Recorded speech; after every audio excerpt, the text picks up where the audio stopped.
स्वागत है आप सभी का पुनः ऑनलाइन कक्षा में। पिछले वीडियो में हमने उपसर्ग के बारे में जाना, उपसर्ग क्या होते हैं। जैसा कि कक्षा नवम के दूसरे खंड के पहले अध्याय शब्द निर्माण में पहला उपसर्ग और प्रत्यय, हमने उपसर्ग पढ़ा, उपसर्ग क्या होते हैं उसके बारे में जानकारी प्राप्त की है। आगे इस वीडियो में हम लोग प्रत्यय के बारे में जानेंगे कि प्रत्यय क्या होते हैं। जैसे उपसर्ग में हमने जाना कि वे शब्दांश होते हैं जो किसी मूल शब्द के पहले लगकर उसके अर्थ में परिवर्तन करते हैं। वीडियो में हमने बताया। ठीक, प्रत्यय भी उसी तरह होते हैं, लेकिन एक अंतर होता है कि उपसर्ग पहले लगते हैं और प्रत्यय बाद में लगते हैं। यहाँ पर परिभाषा देख सकते हैं, लिखा है कि वे शब्दांश जो किसी शब्द के पीछे या अंत में, जो किसी शब्द के पीछे या अंत में जुड़कर मूल शब्द के अर्थ में, मूल शब्द का अर्थ है कि जिस शब्द के अंत में लग रहे हैं उस शब्द को मूल शब्द कहा गया, तो उसके अर्थ में परिवर्तन करते हैं, वो प्रत्यय कहे जाते हैं। जैसे हम यहाँ पर उदाहरण देखें, लिखा गया कि जो शब्दांश किसी शब्द के अंत में लग करके और उस शब्द के अर्थ में परिवर्तन करते हैं, जिस शब्द के अंत में लगे हैं उस शब्द के अर्थ में परिवर्तन करेंगे। उस शब्दांश को ध्यान दीजिएगा, जो शब्दांश है, जो शब्दांश लग रहा है, उस शब्दांश को प्रत्यय कहा जाता है। उदाहरण के लिए जिसे लिखा गया पर्वत प्लस ई, पर्वत प्लस ई, और पर्वत शब्द मूल शब्द है और इसमें ई जुड़ा और यह नया शब्द बना पर्वतीय। जैसे पर्वत मूल शब्द है, ई जुड़ा और बना पर्वतीय। तो ये मूल शब्द यानी कि पर्वत के अंत में एक शब्दांश जुड़ रहा है ई, इसी शब्दांश को कहा गया है प्रत्यय। अर्थात जो शब्दांश जोड़े जाते हैं उस शब्दांश को प्रत्यय कहा गया है। और जो शब्दांश शब्दांश जुड़ने के बाद जो नया शब्द बन रहा है, इसके बारे में अभी आगे हम पढ़ेंगे प्रत्यय के भेद में, कि प्रत्यय के भेद कौन कौन से हैं, उसको क्या कहा जाएगा, आगे हम पढ़ेंगे। तो यहाँ पर पर्वत मूल शब्द और इसमें ई जोड़ा गया और नया शब्द बना पर्वतीय। अर्थात पर्वत शब्द का अर्थ क्या है कि पर्वत संज्ञा है, और यह पर्वतीय, पर्वत पर होने वाला पर्वतीय। तो यहाँ पर अर्थ में परिवर्तन हो रहा है। मानव मूल शब्द है, इसमें ता प्रत्यय जोड़ा गया और बना मानवता, ये नया शब्द है। तो जो यह मूल शब्द में जो शब्दांश जोड़े जा रहे हैं, आवट जोड़ा गया, ता जोड़ा गया, ई जोड़ा गया, इस शब्दांश को प्रत्यय कहा जाता है। आगे देखेंगे प्रत्यय के बाद उपसर्ग और प्रत्यय में कुछ समानताएं होती हैं। जैसे हमने उपसर्ग पढ़ लिया है, प्रत्यय पढ़ रहे हैं, तो समानता क्या होती है कि उपसर्गों की भांति प्रत्ययों का भी स्वतंत्र रूप से प्रयोग नहीं किया जा सकता। जैसे उपसर्ग में हमने पढ़ा कि कोई शब्द है और उस शब्द के पहले जो शब्दांश जोड़ा गया उपसर्ग है, उसका प्रयोग हम स्वतंत्र रूप से कहीं नहीं कर सकते हैं। उसी तरह से प्रत्यय का भी प्रयोग स्वतंत्र रूप से नहीं किया जा सकता। जैसे यहाँ पर प्रत्यय है, यहाँ पर आपको प्रत्यय दिया गया आवट, ता, ई, इनका प्रयोग हम स्वतंत्र रूप से कहीं नहीं कर सकते हैं। उसी तरह से प्रत्ययों के योग से भी नए शब्दों का निर्माण किया जाता है। जैसे उपसर्ग का प्रयोग करके हम नए शब्द का निर्माण करते हैं। कोई मूल शब्द है, उसके पहले कोई उपसर्ग जोड़ दिए तो एक नया शब्द बन रहा है। उसी तरह से मूल शब्द के अंत में कोई प्रत्यय जोड़ करके और एक नया शब्द बनाया जा सकता है। जैसे ये मूल शब्द है, एक प्रत्यय जोड़ा गया, एक नया शब्द बना। तो ये समानताएं हैं। इसके बाद कुछ अंतर है उपसर्ग और प्रत्यय में। तो उपसर्ग और प्रत्यय में अंतर क्या है कि उपसर्गों का प्रयोग मूल शब्द के पहले किया जाता है, जबकि प्रत्यय का प्रयोग मूल शब्द के अंत में किया जाता है। ये था प्रत्यय उपसर्ग में समानता और प्रत्यय उपसर्ग में अंतर। इसके बाद प्रत्यय के दो भेद बताए गए। प्रत्यय के दो भेद बताए गए। एक आपका हुआ कृत प्रत्यय और एक आपका है तद्धित प्रत्यय। कृत प्रत्यय और तद्धित प्रत्यय। कृत प्रत्यय क्या होते हैं, तद्धित प्रत्यय क्या होते हैं, इसके बारे में हम बारी बारी से चर्चा करेंगे। तो पहला बताया गया कृत प्रत्यय। कृत प्रत्यय क्या होते हैं, क्रिया के मूल रूप को धातु कहा गया है। क्रिया के मूल रूप को धातु कहा जाता है। तो कृत प्रत्यय वे शब्दांश अर्थात वे प्रत्यय, वे शब्दांश या वे प्रत्यय जो क्रिया के धातु के रूप में, क्रिया का जो धातु है उसके अंत में लग जाते हैं और नए शब्दों का निर्माण करते हैं, उन्हें कृत प्रत्यय कहा जाता है। अर्थात वे प्रत्यय जो क्रिया के अंत में लगाए जाते हैं। सीधे हम ये समझेंगे कि क्रिया या क्रिया का मूल रूप धातु, उसके अंत में जो प्रत्यय लगाए जाते हैं वो कहे जाते हैं कृत प्रत्यय। इसके अलावा आगे हम बताएंगे कृत प्रत्यय से जो नए शब्द बनते हैं। आगे उस पर दिया गया है, हाँ नीचे दिया गया है, आगे हम पढ़ेंगे कि उनको कृदंत कहा गया।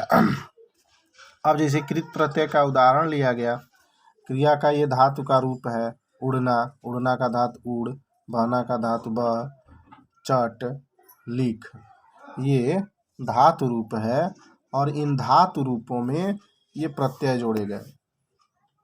उड़ में आका जोड़ा गया तो ये नया शब्द बना उड़ाका। बह में आव जोड़ा गया, नया शब्द बना बहाव। चट में नी बना जोड़ा गया, नया शब्द बना चटनी। लिख में आवट जोड़ा गया, नया शब्द बना लिखावट। तो ये क्रिया के धातु हैं और इनमें जो प्रत्यय जोड़े गए इनको हम कहते हैं कृत प्रत्यय। यानी कि जो प्रत्यय क्रिया के धातु के रूप में के अंत में जोड़े जाए वे हो जाते हैं कृत प्रत्यय, और उनसे जो नए शब्द बनते हैं इन शब्दों को कहा गया कृदंत। तो ये आपका धातु रूप है, ये आपका प्रत्यय जोड़ा गया, इसको हम कहेंगे कृत प्रत्यय। ये कौन से प्रत्यय हो जाएंगे, कृत प्रत्यय। और जो नया शब्द बन रहा है इन्हीं को कहा गया कृदंत। ध्यान दीजिएगा, जो नए शब्द हैं उन नए शब्द को कृदंत कहा गया है।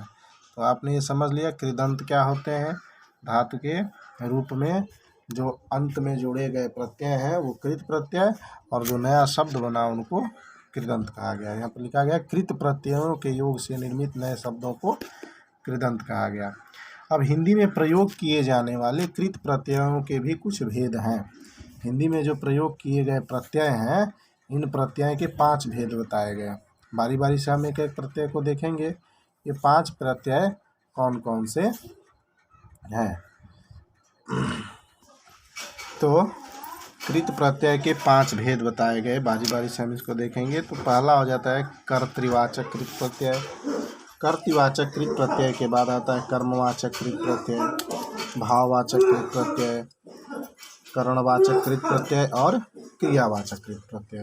बारी बारी से हम एक को देखेंगे। तो पहला आपका हो गया कि क्रिया को करने वाला। क्रिया को करने वाला कर्ता होता है, लेकिन हम जब वो कोई वाक्य पढ़ते हैं तो कर्ता क्या है, जो क्रिया को करने वाला है वो कर्ता है, उससे बनता है कर्तृवाचक कृत प्रत्यय। वह प्रत्यय जिसका प्रयोग कर्ता के रूप में किया जाए वही हो जाते हैं कर्तृवाचक कृत प्रत्यय।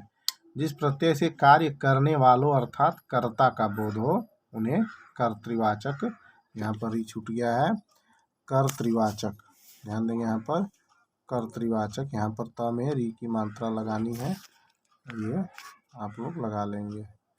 कर्तृवाचक कृत प्रत्यय कहे जाते हैं। कर्तृवाचक कृत प्रत्यय के कुछ उदाहरण हैं। अच्छा, कर्तृवाचक कृत प्रत्यय के योग से जो नए शब्द बनते हैं उनको कर्तृवाचक कृदंत कहा जाता है। अब इसमें कर्तृवाचक प्रत्यय के कुछ उदाहरण होते हैं।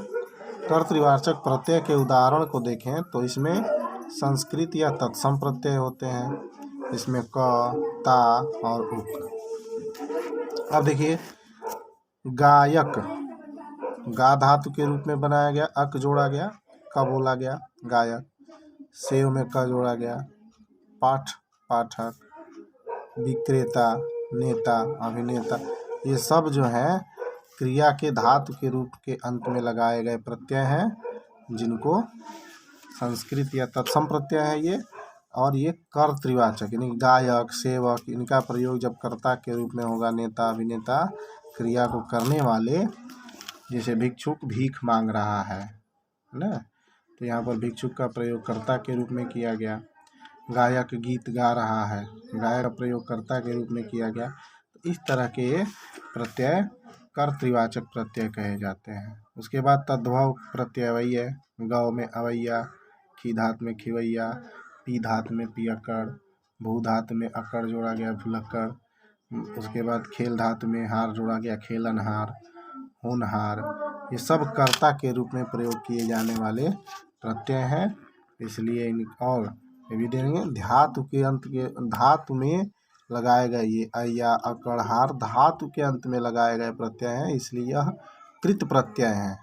और इन जो कृत प्रत्यय से जो नया शब्द बन रहा है, गवैया, खिवैया, पियक्कड़, जब इनका प्रयोग कर्ता के रूप में होगा तो ये कर्तृवाचक। ये पियक्कड़, भुलक्कड़, खेलनहार कभी कभी कर्मवाचक भी होते हैं, वहाँ पर ये कर्मवाचक होंगे, आगे कर्मवाचक में बताया जाएगा। जैसे इनका प्रयोग कर्ता के रूप में होगा कर्तृवाचक, कर्म के रूप में होगा तो कर्मवाचक। आगे देखेंगे अन्य। अन्य में भी आक है, तैराक, दिनदार, ये उसी का उदाहरण है। दूसरा हमने बताया कर्मवाचक कृत प्रत्यय, यानी क्रिया के कर्म के रूप में प्रयोग होने वाले जो प्रत्यय नए शब्द बने, कृदंत बने, जब उनका प्रयोग, हम उन कृदंतों का प्रयोग कर्म के रूप में करते हैं तो वह हो जाता है कर्मवाचक कृत प्रत्यय। अर्थात जिस प्रत्यय से कर्म का बोध कराने वालों का बोध होता है उसे कर्मवाचक कृत प्रत्यय कहा जाता है। और कर्मवाचक कृत प्रत्ययों के योग से बने शब्द को कर्मवाचक कृदंत कहे जाते हैं। जैसे उदाहरण दिया गया यहाँ पर देखिए, कर्मवाचक कृत प्रत्यय औना प्रत्यय, हुई प्रत्यय, ना प्रत्यय, हुआ प्रत्यय, ये प्रत्यय जोड़े गए यहाँ पर। ये प्रत्यय है औना, हुई, ना, हुआ। शब्द क्या है, यानी कि ये धातु का रूप है, बीच, खेल, लिख, सुन, ये क्रिया का रूप, मूल रूप है धातु, लिख, देख। और इनमें देखो औना जोड़ा गया, देखिए औना जोड़ा गया, बिछौना, खिलौना। तो यहाँ पर जब बिछौने का रूप, खिलौने का रूप, लिखी हुई, सुनी हुई, गाना, ओढ़ना, यहाँ गाना क्रिया भी हो सकता है, लेकिन यहाँ गाना गीत कर्म को कहा गया। वह गाना गा रहा है, क्या गा रहा है, गाना गा रहा है। तो यहाँ पर गाना का प्रयोग कर्म के रूप में किया गया है, इसलिए यह कर्मवाचक कृदंत है। उसके बाद तीसरा हो जाता है आपका क्रिया का परिणाम या भाववाचक कृत प्रत्यय। जिन प्रत्ययों से भाववाचक संज्ञाएं बनती हैं उन्हें भाववाचक कृत प्रत्यय कहा जाता है। और इनसे बने हुए प्रत्यय को भाववाचक, इनसे बने हुए जो शब्द हैं, निर्मित शब्द, भाववाचक कृदंत। जैसे उदाहरण दिया गया, आई प्रत्यय है, आव प्रत्यय है, आन प्रत्यय है। शब्द वही पढ़, उतर, बह, ये सब धातु है, ये सब धातु है। और उन धातुओं के अंत में ये प्रत्यय लगाए गए और ये भाववाचक संज्ञा बन रही है, तो उस प्रत्यय को हम भाववाचक कृत प्रत्यय कहते हैं। यदि किसी क्रिया के अंत में लगाए जाने से जो नया कृदंत बनता है वो भाववाचक संज्ञा बनती है, उन प्रत्यय को भाववाचक कृत प्रत्यय कहा जाता है। इसके बाद आते हैं क्रियावाचक। क्रियावाचक, यहाँ पर कुछ छूट गया, एक पेज छूट गया, चलिए आगे के वीडियो में हम इसके बाद देखेंगे। हम यहाँ पर क्रिया के परिणाम अर्थात भाववाचक कृत प्रत्यय तक पढ़े, लेकिन हम लोगों ने प्रत्यय पढ़ा। प्रत्यय के बाद प्रत्यय के 5 भेद होते हैं, जिसमें से हम लोगों ने 3 भेद को पढ़ा। इसके बाद जो 2 भेद नए बच जाते हैं उसके बाद तद्धित प्रत्यय आएगा, अगले वीडियो में हम उसको पढ़ेंगे। धन्यवाद। आगे यहीं तक रहने देते हैं। और जिनको कोई समस्या आती है, ये यूट्यूब पे हम अभी इसको अपलोड करेंगे, यदि कोई समस्या आती है तो नीचे कमेंट बॉक्स में जा कर के अपना नाम और अपनी समस्या लिखेंगे, उसका समाधान अगले वीडियो में बताया जाएगा। धन्यवाद।